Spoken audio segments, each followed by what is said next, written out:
Bueno, hermanos, es para mí un privilegio poder presentar al hermano Wilfredo. Es el que ha sido asignado por Dios para que la palabra de Dios sea viva y eficaz entre nosotros. Hermano Wilfredo. Muy bien, bendiciones. Qué bien que estamos hoy. Si hay alguno que está un poco incómodo en la parte lateral, bueno, todavía hay algunas sillas, espacios todavía aquí donde puede sentarse. Queremos que estén cómodos. Bienvenido al grupo de la hermana Lady. Dice que tiene un equipo que la sigue donde va. Bienvenido al hermano José, que está con nosotros. Su esposa también está estudiando la palabra de Dios y preparándose para el bautismo. ¿Qué le parece? ¿Alguien más que les acompañe? Pues ya los demás son del equipo. Hay unos jóvenes allá en la parte de atrás, una pareja, bienvenidos. Sí, madre e hijo. Wilson, bienvenido Wilson. Aquí tenemos otra pareja. Oh, qué bien, hermano. Está creciendo la familia. Sí. Y aquí tenemos a mi hermano, esposa, qué bien. También tenemos otros 3 aquí al frente. Estamos bendecidos esta mañana. Alabado sea Dios. Claro, grandemente bendecidos. Es el propósito de la iglesia, ¿no? ¿Sí? Muy bien, vamos a la predicación de la palabra. Voy a pedirles que me acompañen en el Evangelio de San Juan, en el capítulo 13.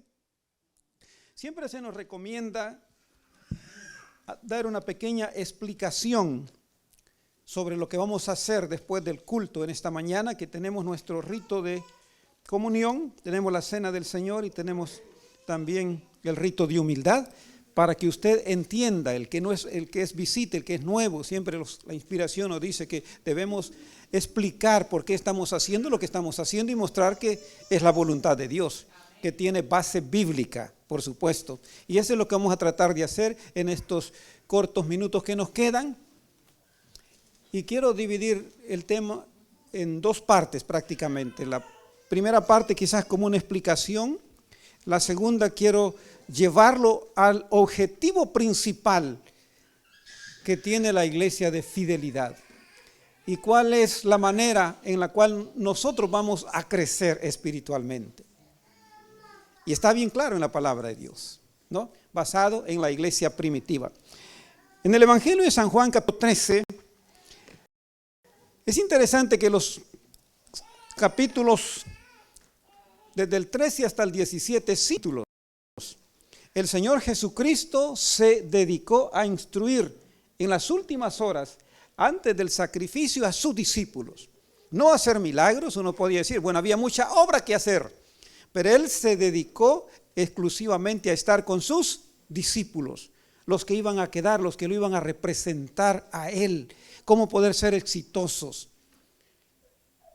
Y todos los capítulos, el 13, el 14, el 15, el 16, no aparecen prácticamente en los otros evangelios, los evangelios sinópticos que le llamamos, el evangelio de San Mateo, Marcos y Lucas. Juan es diferente, casi dedicó a estar más cerca del Señor Jesucristo. Claro, el discípulo amado, se le conoce como el discípulo amado, no quiere decir que los otros no tenían esta relación. Pero vea lo que dice en el capítulo 13 y el versículo 1, antes de la fiesta de la Pascua. ¿Qué era la Pascua? La fiesta de la Pascua era la fiesta principal de los judíos. ¿Y qué conmemoraba la Pascua? La liberación de la esclavitud del pueblo de Israel. Después de estar 430 años en Egipto, fueron liberados por el brazo poderoso del Señor. Y entonces, en la última plaga de las 10 que trajo el Señor para liberar, ¿qué fue lo que sucedió? La muerte de los primogénitos, ¿no? Entonces, en esa plaga que el Señor trajo, donde iban a morir todos los primogénitos, los primeros hijos de la familia, tenía que también ser involucrado el pueblo de Israel. Las 9 anteriores no lo afectaban porque estaban en una tierra tranquilos, en la tierra de José, y no pasaba nada. Caía el granizo, ellos estaban tranquilos. Venían las tinieblas, ellos tenían luz. Venían las langostas, no tenían problemas con su cosecha. Vino la muerte del ganado, no había problema. Pero en la última plaga, el pueblo de Israel también iba a ser afectado y ellos tenían que participar. Dios les dijo que esa noche se reunieran en casa, en familia, y que sacrificaran un corderito. Y que untaran con la sangre del corderito el dintel de la puerta, los postes de entrada de la puerta. Porque iba a pasar el ángel destructor, el ángel de la muerte, y todo aquel aquella casa donde no hubiera sangre, ¿qué iba a pasar? Iba a morir. No importaba si era judío, no. La única garantía era la sangre. El ángel no venía para examinar, para hacer un test, un examen de lo que estaban adentro. El ángel venía para ver si había sangre. Alguien podía haber dicho, no, yo soy buena persona, yo me porto bien, llevo bien con los vecinos y todo eso, yo estoy bien con el Señor, no necesito la sangre. Si no había sangre, se moría. No era eso. Esa era la Pascua. Y entonces dice aquí, antes de la fiesta de la Pascua, sabiendo Jesús que su hora había llegado para que pasase de este mundo al Padre, como había amado a los suyos que estaban en el mundo, los amó hasta el fin. Esta expresión es interesante, sabiendo Jesús que su hora había llegado. ¿Cuál hora? Si usted lee el primer capítulo o la primera página de El deseado de todas las gentes, en lo que tiene que ver con el servicio de comunión, la Santa Cena, es una página importantísima. Dice que el Señor Jesús estaba para hacer una transición entre los dos sistemas, el de 4000 años del Antiguo Testamento y el Nuevo Testamento. Tremendo. Claro, la Pascua iba a desaparecer, dice, para siempre. El Cordero Pascual ya no se iba a sacrificar. Quien iba a ser sacrificado era Jesucristo, el Hijo de Dios.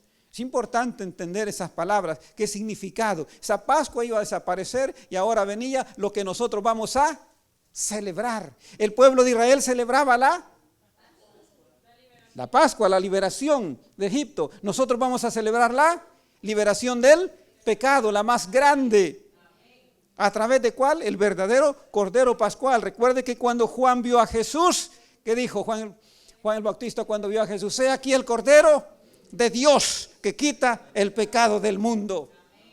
Jesús iba a morir, pero antes de morir iba a participar de este rito que vamos a hacer nosotros esta mañana con sus discípulos. Iba a participar y Él lo pidió que lo hiciéramos como un memorial, como un recordativo. Es importante esto. Ahora, Jesús dice, sabiendo que había llegado la hora. Jesús sabía su hora. Jesús sabía el momento. Varias veces, si usted retrocede al capítulo 7, este es un estudio, hermanos, y del mismo Evangelio de San Juan, Jesús tenía un programa exacto acá. Vamos al capítulo 7, vea, Jesús varias veces dijo, mi hora todavía no ha llegado. Los judíos querían matarlo, los dirigentes andaban persiguiendo al Señor Jesús.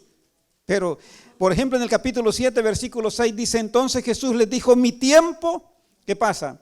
Aún no ha llegado, mas vuestro tiempo siempre está presto. ¿Qué dice en el versículo 8? Subid vosotros a la fiesta, le dice a los hermanos. Yo no subo todavía a esta fiesta, ¿por qué? Porque mi tiempo aún no se ha cumplido.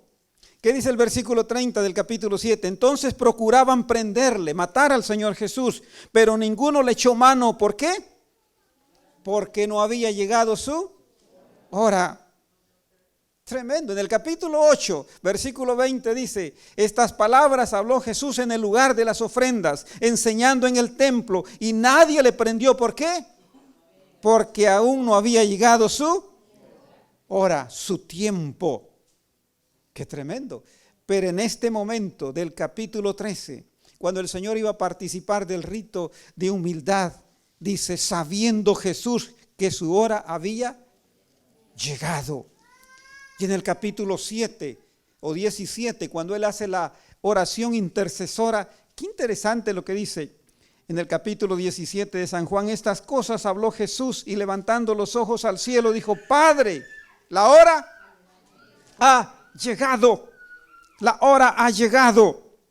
Sí, la hora había llegado. Esta es la hora.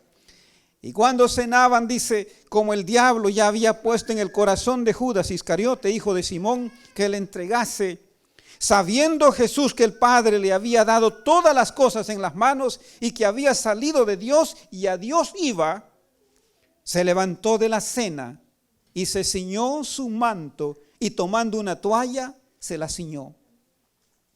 Luego puso agua en un lebrillo y comenzó a lavar los pies de los discípulos y a enjugarlos con la toalla con que estaba ceñido. Esto lo vamos a hacer nosotros en un momento, el lavamiento de los pies. ¿Y qué significado tiene? Vino a Simón Pedro, y Pedro, ¿qué le dijo? Señor, ¿tú me lavas los pies?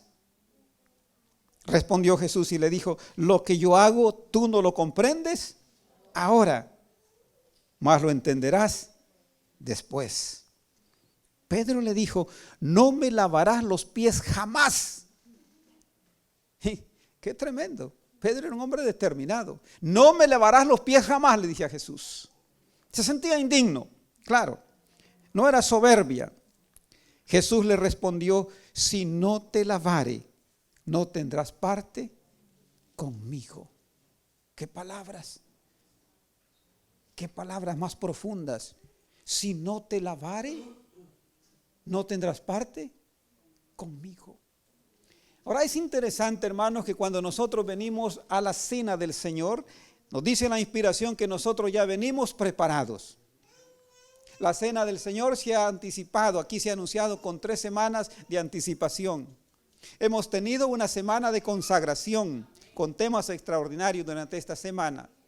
Cuando venimos a la cena del Señor, a encontrarnos con el Señor, ya entendemos que estamos a cuenta con el Señor. Que si ha habido alguna diferencia entre nosotros, la hemos arreglado. Venimos preparados para participar. Por eso en el deseado de toda la gente dice que esa experiencia de la cena del Señor ya no es una experiencia de tristeza, es una experiencia de gozo, de alegría, de victoria. Claro, venimos con un espíritu de humildad, con un espíritu de reverencia, pero también con un espíritu de gozo y de alegría, de triunfo. Porque la victoria ya fue ganada en la cruz del Calvario. Nuestro Señor Jesucristo, el Cordero Pascual, ya fue inmolado. Nosotros ya tenemos entrada al Padre Celestial. Qué hermoso, hermanos. Él nos ha abierto, dice, a través de su carne, del cuerpo, su velo que se rompió. Ahora tenemos acceso al Padre. Ahora usted puede comunicarse directamente con Él. Hermoso. Ahora, ¿para qué entonces, si ya venimos preparados, el rito de humildad?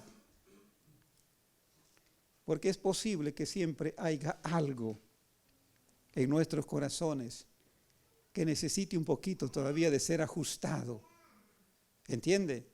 Tiene un poquito de aquí adentro. Y por eso el Señor en ese momento estaba lavando los pies de los discípulos. Y es interesante que el Señor le dedicó más tiempo a 2 discípulos. Uno de ellos fue Judas. Dice que a Judas le lavó los pies, porque si hay alguien que necesitaba en ese momento era Judas. Judas ya había decidido vender al Señor. Qué triste. Y vamos a ver aquí lo que pasa, el diálogo con Jesús y Judas. Dice que lo llamó como 5 veces al arrepentimiento. Y había otro discípulo que también necesitaba, y que aquí dice, no me lavarás los pies jamás. Ese discípulo era ¿quién? Pedro. El Señor le había dicho, Pedro, Satanás te ha pedido para zarandearte como trigo, pero yo he rogado por ti que tu fe no falle. ¿Y qué dijo él? Aunque tenga que morir, yo no te negaré. Pedro, antes que el gallo cante 2 veces, tú me habrás negado 3 veces. Y no es que los demás discípulos no estuvieran en problemas también. Había 2 que estaban peleando por quién iba a ocupar la derecha y la izquierda del Señor, como ya lo vamos a ver. Todos necesitaban, pero se dedicó básicamente a esto. Entonces, Pedro le dijo, no me lavarás los pies jamás. Verso 8, después le dijo, si no te lavare, le dice el Señor, no tendrás parte conmigo. Le dijo Simón Pedro, Señor, no solo mis pies, sino también las manos y la cabeza. Necesitamos que el Señor nos lave, que nos limpie, que nos purifique, que nos santifique. Vamos a participar de un rito. Es un rito solamente, porque el único que nos lava es la sangre de Jesucristo, su sangre que fue derramada en la cruz del Calvario. Jesús le dijo, el que está lavado no necesita sino lavarse los pies, pues está todo limpio. Y vosotros limpios estáis, aunque no. ¿A quién iba este llamado? A Judas. Primer llamado. Vosotros limpios estáis, aunque no todos. Porque sabía quién le iba a entregar. Por eso dijo, ¿no estáis limpios todos? Así que después que les hubo lavado los pies, tomó su manto, volvió a la mesa y les dijo, ¿sabéis lo que os he hecho? Vosotros me llamáis maestro y señor, y decís bien porque lo soy.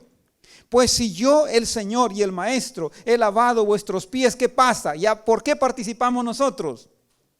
Vosotros también debéis lavaros los pies los unos a los otros. ¿Por qué? Porque ejemplo os he dado para que como yo os he hecho, vosotros también hagáis. ¿Este es un invento nuestro? ¿Esta es una ceremonia, un rito? Sencillamente es una orden del Señor. Dios quiere que nosotros seamos humildes. Dios no quiere que haya un espíritu de orgullo, de superioridad. Nosotros somos hijos de Dios, todos. Aquí no hay niveles, aquí no hay jerarquías, aquí no hay quien sabe más, aquí no hay posición social. Delante de Dios, ante la cruz del Calvario, todos somos pecadores. Todos somos necesitados de la gracia y todos necesitamos ser lavados y purificados por la sangre de Jesús. Aquí no hay nadie bueno, no hay nadie justo. Todos necesitamos que el Señor nos lave. Ojalá que podamos decir esta mañana como Pedro, no solo los pies, Señor, lávame la cabeza. Límpiame, purifica mi corazón, santifícalo. Tremendo es esto. Entonces, ese es el significado del lavamiento de los pies. Es una orden. De ejemplo os he dado, dijo Jesús, para que como yo he hecho, vosotros también hagáis. Por eso cuando participamos del lavamiento de los pies, seamos liberales, hermanos. Yo he estado ya varios años en diferentes iglesias y he visto que personas que casi solo ellos se lavan. Lo mismo. No, hermanos, hay que lavarle los pies a cualquiera. Por ejemplo, si un borrachito entrara y deseara que le laven los pies, ¿usted qué diría? Este borrachito, hay que bañarlo también, ¿no? No, pero es importante lo que quiero decir, sin perder el significado de lo que tiene la actividad. De cierto os digo, el siervo no es mayor que su Señor, ni el enviado es mayor que el que le envió. Si sabéis estas cosas, bienaventurados seréis si las hiciereis. No hablo de todos vosotros, yo sé a quién he elegido, mas para que se cumpla la Escritura, el que come pan conmigo levantó contra mí su calcañar. ¿A quién se refería? Otro llamado, ¿a quién? A Judas. Desde ahora os lo he dicho antes de que suceda, para que cuando suceda creáis que yo soy. De cierto os digo, el que recibe al que yo enviare me recibe a mí, y el que me recibe a mí recibe al que me envió. Habiendo dicho esto, se conmovió en espíritu y declaró y dijo, ya fue más introspectivamente, de cierto os digo que uno de vosotros me va a entregar. ¿Sabía el Señor lo que había en el corazón de Judas? Sí. Entonces los discípulos se preocuparon, se miraron unos a otros dudando de quién hablaba. Y uno de sus discípulos, al cual Jesús amaba, estaba recostado al lado de Jesús, Juan. A este pues hizo señas Simón Pedro para que preguntase quién era aquel de quien hablaba. Él entonces, recostando cerca del pecho de Jesús, le dijo, Señor, ¿quién es? Respondió Jesús, a quien yo diere el pan mojado, aquel es. Ya fue más adentro para identificarlo. Había ahí cuestionamiento, pero ¿quién será? ¿Quién puede ser capaz de hacer esto? Pero Jesús iba escarbando y llegando para profundizar en el corazón de Judas. Y dice, a quien yo diere el pan mojado, aquel es. Y mojando el pan lo dio ¿a quién? A Judas Iscariote, hijo de Simón. Y después del bocado, Satanás entró en él, tristemente. Tristemente. Entonces Jesús le dijo, lo que vas a hacer, hazlo más pronto. Pero ninguno de los que estaban en la mesa entendió por qué se decía. Según los discípulos y el deseo de toda la gente, como Judas era el tesorero, el que tenía la bolsita, el Señor le estaba diciendo que comprara lo que se necesitaba. Eso entendieron los discípulos. Pero si alguien sabía lo que estaba pasando, era el Señor Jesucristo. No lo tomó por sorpresa. Eso lo recordaron los discípulos después. Que Jesús decía a un hermano, no hermano, usted no es digno de participar, no. Ese es un asunto personal, individual. El pecado abierto, dice ella, continúa diciendo, no traje el deseado, excluye a una persona. Pero nadie de nosotros tiene la autoridad, la conciencia para juzgar la conciencia de otros. Porque el asunto de conciencia, el alma debe dejarse libre. Solamente Dios y usted. Pero ¿sabe qué? No se prive de participar del servicio. Póngase a cuenta con el Señor. El llamado del Señor es venir luego y estemos a cuenta. Eso es lo que quiere el Señor. Hermanos, dice en el verso 30, y esto es triste, cuando él pues, hablando de Judas, hubo tomado el bocado, luego salió y era ya de noche. La noche más tenebrosa en el corazón de Judas. Había agotado el último rayo de la misericordia de Dios. Había traspasado el límite. Ya no había nada que hacer. Pero gracias a Dios que aquí estamos y todavía hay esperanza. Y venimos para que el Señor nos renueve, nos transforme y nos santifique. Cuando nosotros vamos al Evangelio de San Lucas, vamos a tener una pequeña lectura. No quiero tomar mucho tiempo, pero es importante que en el Evangelio de San Lucas el significado de la Santa Cena es profundo. Hablando del rito de humildad, vea lo que dice en el capítulo 22 de Lucas, el verso 24 en adelante. Hubo también entre ellos una disputa sobre quién de ellos sería el mayor. Pero él les dijo, los reyes de las naciones se enseñorean de ellas y los que sobre ellas tienen autoridad son llamados bienhechores. Mas no así vosotros, sino que el mayor entre vosotros, como el más dice, no así vosotros, sino sea el mayor entre vosotros como el más joven y el que dirige como el que sirve. Porque ¿cuál es el mayor? ¿El que se sienta a la mesa o el que sirve? No es el que se sienta a la mesa, mas yo estoy aquí entre vosotros como el que sirve. Qué espíritu de humildad, hermanos. ¿Quién cree que es el mayor en esta mañana? ¿El pastor? ¿Los ancianos que vamos a estar al frente? No, hermano. No ve aquí porque es el primer anciano, el pastor, el diácono están ahí. Ellos son los más importantes. No. Jesús, siendo el mayor, el soberano del universo, se humilló. Él se humilló a lavar los pies de los discípulos cuando todos estaban con los ojos abiertos esperando dónde iba a aparecer el criado o el sirviente que les iba a lavar los pies, porque esa era la costumbre. Pero cuando el Señor Jesús se levantó, el maestro, ¿cómo cree que se sintieron? Humillados, avergonzados. Yo estoy aquí como el que sirve. Y ese es el espíritu que debe haber en el corazón de cada uno de nosotros. Es un espíritu de amor y de servicio. Es un espíritu de humildad hacia los demás.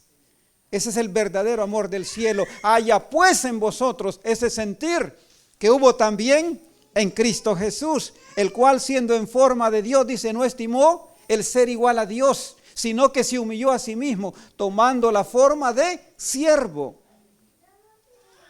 ¡Qué tremendo! Eso es lo que hizo el Señor Jesucristo. Por lo tanto, entre nosotros debe haber espíritu de humildad, de mansedumbre, de servicio. Esa es la forma en que esta iglesia va a crecer cuando aprendamos a amarnos en el amor de Jesús. Esa es la única manera. Jesús dijo, en esto conoceráis que sois mis discípulos, si tuvieres amor los unos para con los otros. Esa es la verdadera esencia del Evangelio. Sí. Antes de llegar a la cruz, después de que participaron del rito de comunión, salió el Señor con los discípulos.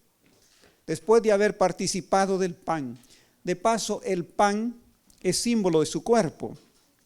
Y es un pan sin levadura. Porque la levadura es símbolo ¿de qué? Del pecado. Si es que no tenía que haber levadura en la Pascua, no tenía que haber levadura ni siquiera en la casa del pueblo de Israel. Es un asunto delicado. La levadura es símbolo de pecado. Por lo tanto, el pan del que vamos a participar no tiene levadura. Símbolo del cuerpo perfecto de Jesucristo. Porque el cordero tenía que ser perfecto. Era examinado antes de que se sacrificara. Pues el cordero de Dios era perfecto. Y el vino del cual vamos a participar es vino de uva sin fermentar. El fermento es símbolo del pecado. Todo tiene que ser hecho conforme lo establecido y lo que debe representar el pan y el vino. ¿Qué representa el cuerpo? A Jesús. ¿Y qué representa el vino? La sangre. ¿Y qué representa también la palabra de Dios? Él dice, yo soy el pan vivo que descendió del cielo. Y Él dice que debemos comer de su palabra, que si no comemos de su palabra no tenemos vida en nosotros. Todos los días, el que come mi carne y bebe mi sangre, tiene vida, y yo le resucitaré en el día postrero. Alabado sea Dios por ello. Pero había una lucha intensa en ese momento. Y quiero que me acompañen al versículo 39 de Lucas. Vamos a ir cerrando. Después de que salieron de la cena del Señor, fueron al Getsemaní. Y saliendo se fue como solía al monte de los olivos. Y sus discípulos también le siguieron. Cuando llegó a aquel lugar les dijo, orad que no entréis en tentación. Y él se apartó de ellos a distancia como de un tiro de piedra, y puesto de rodillas oró, diciendo, Padre, si quieres pasa de mí esta copa, pero no se haga mi voluntad sino la tuya. Y se le apareció un ángel del cielo para fortalecerle, y estando en agonía, oraba más intensamente, y era su sudor como grandes gotas de sangre que caían hasta la tierra.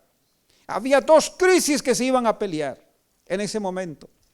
La crisis del Señor Jesucristo que estaba enfrentando y la crisis de los discípulos, pero era diferente. Cuando usted lee el deseado de todas las gentes, en el huerto del Getsemaní es impactante, a mí me impresiona, esta mañana lo volví a leer. Jesús después de la cena salió, su hora había llegado. Él dijo, Padre, la hora ha llegado, glorifica a tu Hijo. Jesús iba a pelear por nuestra salvación como hombre, no sin ninguna ventaja, no por la divinidad, sino como hombre. Iba a cargar con todo el peso de nuestros pecados. El Padre mismo iba a voltearle la espalda, se iba a sentir solo. La forma como lo describe ella dice que cuando salió de la cena se sentía triste, algo que nunca habían visto los discípulos en su semblante. Una tristeza profunda lo envolvió. Parece, dice, que arrastraba los pies. 2 veces los discípulos lo tuvieron que sostener. Quiero que usted piense en eso, en esa escena, en este momento. El plan de salvación no es sencillamente pensar Cristo vino al mundo y murió por nosotros y todo. Tiene un costo infinito. Un sufrimiento intenso que ningún hombre podría sobrellevarlo. Cuando aquí la Biblia dice, no está exagerando, que su sudor era como gotas de sangre. Dice que cuando llegó a los discípulos y los encontró durmiendo, vieron su rostro ensangrentado. ¡Qué tremendo! Sin ningún golpe. ¿De dónde venía? Era una angustia. Él estaba peleando, todavía podía decir, no, Padre, ya suficiente, mejor me voy. Dejo que la tierra se pierda y todos nosotros nos perdamos. La angustia de la soledad. Y saber que los discípulos estaban durmiendo. Ellos deberían estar orando. Orad para que no entréis en tentación. Pero tristemente estaban durmiendo, mientras Jesús estaba peleando. La batalla la libró aquí, en el Getsemaní. Cuando Él ya fue a la cruz, ya estaba determinado. Y dice acá, y estaba en agonía orando mucho, intensamente, y su sudor era como grandes gotas de sangre que caían hasta la tierra. Cuando se levantó de la oración y vino a sus discípulos, los halló durmiendo a causa de la tristeza. Y les dijo, ¿por qué dormís? Levantaos y orad, para que no entréis en tentación. Hermanos, nosotros estamos a punto de entrar en una gran crisis. Yo le hago una pregunta a usted a conciencia. ¿Cree que nosotros estamos preparados? ¿Cree que estamos preparados para la crisis? No, mis hermanos, estamos muy lejos. Tristemente estamos durmiendo. Dios nos está hablando. Nos está hablando intensamente a través de todo lo que está sucediendo en el mundo. Usted solo vea las noticias, usted vea lo que está sucediendo en este país, que no es común. Podríamos hablar mucho sobre eso, pero no es mi intención. Usted ve lo que está sucediendo dentro del pueblo de Dios mismo. Nosotros no estamos preparados. Nosotros seguimos como los discípulos pensando en un reino terrenal. Nuestra mente sigue en este mundo. Nuestras preocupaciones están en esta tierra, por esta vida. Es tiempo de tener una mente espiritual, la mente de Jesús, y entregar todo al Señor. Dios pide todo porque Él dio todo. Todo, absolutamente todo. Jesús fue claro cuando dijo, el que quiera venir en pos de mí, niéguese a sí mismo, tome su cruz cada día y sígame.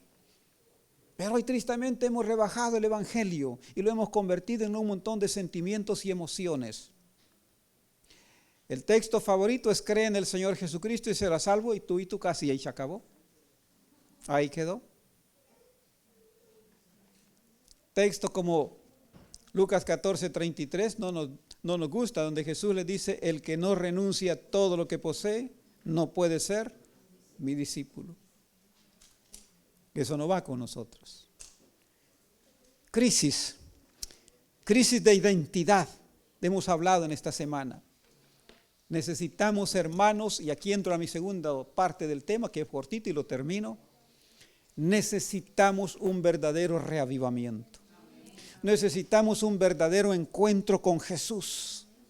Necesitamos someternos totalmente a su voluntad. Yo le recomiendo que lea las primeras páginas del capítulo que vamos a estudiar este miércoles, la vida devocional del remanente. ¡Qué profundidad! Y no se los leo por no afectar a hermana Sandra, porque va a decir, me está quitando los temas. Pero si usted, y lo tengo ahí el libro, el evento de los últimos días, que lo iba a leer, pero dije, no, la hermana se va a molestar. Y es la cena del Señor.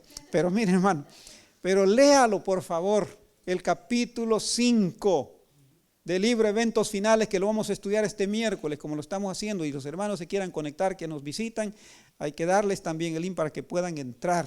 Está el hermano Oscar. Estamos estudiando todos los miércoles. Por son temas importantísimos, y ese libro nos habla del grado de compromiso y de entrega que tenemos que tener con nuestro Señor Jesucristo. ¿Cuándo fue que los discípulos llegaron a entender? Yo tengo que terminar, tenía más, pero tengo que terminar. ¿Cuándo fue que llegaron a entender? Cuando vino el poder del Espíritu Santo. Porque es interesante que Jesús había resucitado. Y ellos seguían pensando en un reino terrenal. Por eso en Hechos capítulo 1, versículo 6 le preguntan al Señor Jesús, ya Jesús resucitado, ya lo ven glorificado, andan las marcas en sus manos de los clavos, y todavía le dicen, Señor, ¿restituirás el reino a Israel en este tiempo? ¡Wow! ¡Qué barbaridad! Todavía estaban pensando en estar a la derecha y a la izquierda. ¿A dónde me va a tocar a mí, Señor? Pero Jesús les dice una gran verdad profunda. no os toca a vosotros saber los tiempos y las sazones que el Padre puso en su sola potestad. Pero le dijo algo, pero recibiréis poder. ¿Cuándo? Cuando haya venido sobre vosotros el Espíritu Santo. Y entonces me seréis testigos, ¿a dónde? En Jerusalén, en toda Judea, en Samaria y hasta lo último de la tierra. ¿Cómo vamos a lograr eso, hermanos? Unidad, oración, ayuno y comunión. Vamos al libro de Hechos de los Apóstoles. Vamos al libro de Hechos a leer estos textos que no necesita que yo predique más de esto porque están tan claritos aquí. La vida devocional del remanente, estudie esos capítulos. Capítulo 2 del libro de Hechos, cómo era la vida de los discípulos después que entendieron. Y a nosotros no se nos tiene que explicar, ya Jesús murió. La Pascua que es Jesús, dijo Pablo, ya fue crucificada. Nosotros ya no tenemos, tal vez como los discípulos, que se nos explique, sabemos todas las cosas, pero vea esta parte que linda, ¿no? Hechos capítulo 2, versículo 42. Y perseveraban, ¿quiénes? Los discípulos. Voy a leer el versículo 41. Así que los que recibieron su palabra fueron bautizados y se añadieron aquel día como ¿cuántos? 3,000. Y perseveraban ¿en qué? En la doctrina de los apóstoles. ¿En qué más? En la comunión unos con otros. ¿En qué más? En el partimiento del pan y en las oraciones. Estaban unidos. Perseveraban en la doctrina de los apóstoles. ¿Cuál es la doctrina de los apóstoles? Lo que está aquí escrito, la palabra de Dios. Obedecían la palabra de Dios, vivían la palabra de Dios. ¿Qué más? En la comunión unos con otros. Debe hacer eso, hermanos. Por eso es que aquí tenemos almuerzo todos los sábados. Tenemos allá otra casita para tener almuerzo, así de que no tenemos necesidad de tenerlo acá. Porque así debe ser. En la comunión unos con otros, en el partimiento del pan y en las oraciones. ¿Y qué pasaba cuando eso sucedía? Verso 43. Y sobrevino temor a toda persona, y muchas maravillas y señales eran hechas por los apóstoles. Todos los que habían creído estaban como juntos, tenían en común ¿cuántas? Medias cosas. Todas las cosas, hasta los zapatos se podía prestar. Sí, el vestido. Vendían sus propiedades, mire, y sus bienes, y los repartían a todos según la necesidad de cada uno. Y perseverando unánimes cada día en el templo, y partiendo el pan en las casas, comían juntos con alegría y sencillez de corazón. ¿Y qué dice? Alabando a Dios y teniendo favor con el pueblo. Y el Señor añadía cada día a la iglesia los que habían de ser salvos. Porque es que a nosotros nos cuesta tanto ganar un alma. Nos falta todo esto, ¿no es cierto? ¿Cómo luchamos nosotros? Hacemos campaña tras campañas y le regalamos cacerolas, le regalamos licuadoras y ni así se bautizan. Ni así. No estamos preparados para recibir lo que dice eventos finales a esa gran multitud que está afuera. Porque dice que los verdaderos adventistas están ¿a dónde? Afuera. No aquí, afuera. Nosotros tenemos que preparar el terreno y el camino para que con el poder del Espíritu Santo esa multitud diga, como le dijeron a Pedro, varones galileos, ¿qué haremos? Pedro que dijo, arrepentíos cada uno de vosotros. ¿Y qué? Y recibiréis el poder del Espíritu Santo. Y una gran multitud, 3,000 vinieron, porque vieron el Espíritu, el fervor que había en la iglesia. Eso queremos que sea la iglesia de fidelidad. Esta iglesia tiene que ser diferente. No es una iglesia más. No es una iglesia común, es una iglesia donde debe manifestarse el amor de Jesús. Es una iglesia donde la necesidad de uno debe ser la necesidad de todos. Y donde la bendición de uno debe ser la bendición de todos. Todos compartían las cosas. Nadie pasaba hambre. No había necesidad. Eran una sola familia, con un solo propósito. ¿Creen que eso es posible? En el amor de Jesús será posible. Voy a leer otra lectura y con esto termino. Todavía tengo 3 minutos. En el capítulo 4 es para que veamos la vida devocional de los cristianos. En el capítulo 4, el mismo libro de Hechos, el versículo 29, después de que los discípulos eran amenazados. Mire, Pedro ya no era aquel cobarde, ¿no? Que negó al Señor Jesús y salió. No, Pedro ahora lo azotaban y salía contento. Lo amenazaban y y dice aquí, ahora Señor, dice el verso 29, mira sus amenazas y concede a tus siervos que con todo denuedo hablen tu palabra, mientras extiendes tu mano para que se hagan sanidades y señales, prodigios, mediante el nombre de su santo Hijo Jesús. Cuando hubieron orado, el lugar en que estaban congregados tembló y todos fueron llenos del Espíritu Santo y hablaban con denuedo la palabra de Dios. Ojalá que esta mañana tiemble este lugar, hermano. Tiemble este lugar y todos seamos llenos del poder del Espíritu Santo. Hermanos, esto puede parecer como ficción, pero esta es una realidad que va a experimentar el pueblo de Dios, el derramamiento de la lluvia tardía. Usted va a recibir poder en el Señor para hacer milagros. Qué lindo sería. Yo voy a un hospital y al que está ahí lo sano y lo levanto. Y si otros están escuchando la oración, se levantan también de los cuartos. ¿Vamos a recibir ese poder, sí o no? Entonces dice Marcos, y estas señales seguirán a los que creen en mi nombre, ¿qué? Sanarán enfermos, sacarán demonios, tomarán cosas mortíferas y no se van a morir, como que están tomando té. Oh, ¿esta es una promesa para el pueblo de Dios, sí o no? ¿Para cuándo? Para hoy. Hoy. Nosotros siempre vivimos pensando mañana. Es para hoy. Hoy es el día de salvación. Hoy es el día aceptable. Si nosotros manifestamos esto que está aquí. Dice el verso 32, y la multitud de los que habían creído era de un corazón y un alma, vuelve a recalcarlo. Y ninguno decía ser suyo propio nada de lo que poseía, sino que tenían todas las cosas en común. El carrito de uno era el carrito de todos. No, hoy diríamos, no me lo vaya a maltratar. No me lo vaya a chocar porque el seguro se me sube. No había preocupación. No se siente ahí porque me raya el sillón. No deje que los hijos se entren ahí sin quitarse los zapatos porque me ensucian la carpeta. Era diferente y es un espíritu. Y con gran poder los apóstoles daban testimonio de la resurrección del Señor Jesús y abundante gracia era sobre todos ellos. Así que no había entre ellos ¿cuántos? Ningún necesitado, dice el versículo 34, estamos en el capítulo 4. Porque todos los que poseían heredades o casas las vendían y traían el precio de lo vendido y lo ponían a los pies de los apóstoles y se repartía cada uno según su necesidad. ¿Vamos a llegar ahí o no, hermanos? ¿Está usted preparando?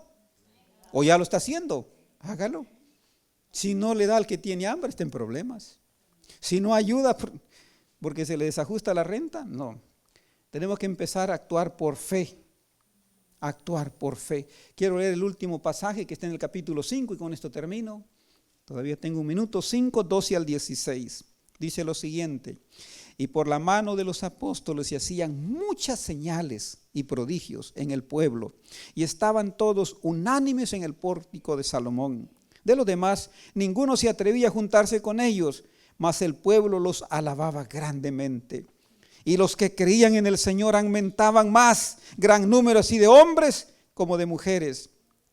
Tanto que sacaban los enfermos a las calles y los ponían en camas y lechos para que al pasar Pedro, a lo menos su sombra cayese sobre alguno de ellos. Óigame, qué poder. ¿Con qué sanaba Pedro? Con la sombra. Y ese es poder para nosotros, ¿sí o no? Es promesa para nosotros. Mi nombre recibirá. Esta es palabra de Dios. Tenemos que creerla. Y el último versículo, mire cómo termina diciendo: y aún de las ciudades vecinas, muchos venían a Jerusalén trayendo enfermos y atormentados de espíritus inmundos, y algunos eran sanados. Están despiertos. Están despiertos. Qué tremendo. Venía una gran cantidad de gente y todos eran sanados. Dios sea glorificado, hermanos. Que Dios nos pueda bendecir grandemente. Que esta cena del Señor sea el comienzo de esa experiencia, derramamiento del Espíritu Santo. Vamos a entonar un himno, o no sé si tengamos tiempo, son las 12 en punto, para hacer todo tranquilamente, decentemente y en orden. Vamos a terminar aquí, no vamos a cantar el himno. Vamos a pasar allá, ya están listos las palanganas, no sé si ya se alistaron, con agua. Usted se va a lavar los pies y va a tirar el agua siguiendo las instrucciones de los diáconos. Vamos a ponernos de pie y vamos a pasar con orden y reverencia todos los que van a participar al rito de humildad, a la cena del Señor. Y si usted no va a participar, pero quiere observar, es visita, está muy bienvenido. Vamos a orar. Querido Padre, gracias por tu palabra. Tu palabra tiene poder. Tu palabra nos dice exactamente, oh Dios, lo que tú esperas de nosotros. Y tú nos has dado todas las herramientas para hacernos victoriosos. Tenemos la oración, tenemos tu palabra. Y en este día también tenemos un día de ayuno y oración. Y también tenemos este rito que nos une a nosotros en un sentido de humildad, en un sentido de amarnos los unos a los otros, de identificarnos, oh Dios, en el amor de nuestro Señor Jesús. Bendice esta iglesia, que verdaderamente aquí se manifieste ese espíritu que hubo en la iglesia después del Pentecostés, donde todos tenían todas las cosas en común, donde vendían todas sus propiedades y lo repartían para que no hubiera necesidades. Danos un corazón generoso, que dejemos de aferrarnos a las cosas de este mundo que son temporales y que nuestra mirada esté en el cielo. Padre, cuando ese fervor, cuando ese espíritu se manifieste en la iglesia, las multitudes vendrán para saber lo que está pasando. Les vamos a predicar la palabra con poder, no solamente de la palabra, sino milagros. Y entonces miles vendrán a añadirse a tu pueblo. Bendice a tu iglesia, no solamente aquí, sino en todo el mundo, Señor. Despiértanos. Viene una crisis profunda, oh Dios. Ya la estamos viviendo. Es que no solamente es crisis por los acontecimientos y las situaciones, es crisis de identidad lo que estamos identificando. Somos tu pueblo, tenemos una misión, tenemos que perseverar en la doctrina de los apóstoles y profetas, siendo la principal piedra del ángulo Jesucristo. Tenemos que exaltar tu palabra, los principios eternos, para que tú manifiestes tu poder y tu gloria en nosotros y nos comisiones para usarnos con poder y que esta tierra sea alumbrada con tu gloria. Bendice a cada uno de los que estamos acá, oh Dios. Tú conoces nuestra condición espiritual de cada uno, Señor. Conoces si hay algún temor, alguna necesidad, alguna inquietud, alguna preocupación y alguna enfermedad. Que en esta mañana, como lo hiciste allí con los discípulos, manifiestes también tu poder. Manifiestes, oh Dios, tu amor en cada uno de nosotros. Y al salir de este lugar, este día, sintamos que hemos tenido un verdadero encuentro contigo. Hemos estado en tu presencia y nuestros corazones sean refrigerados por el poder del Espíritu Santo. Acompáñanos hoy en el segundo servicio, lo pedimos en el nombre de nuestro Señor Jesús. Amén. Amén. Dios les bendiga. Vamos a pasar entonces.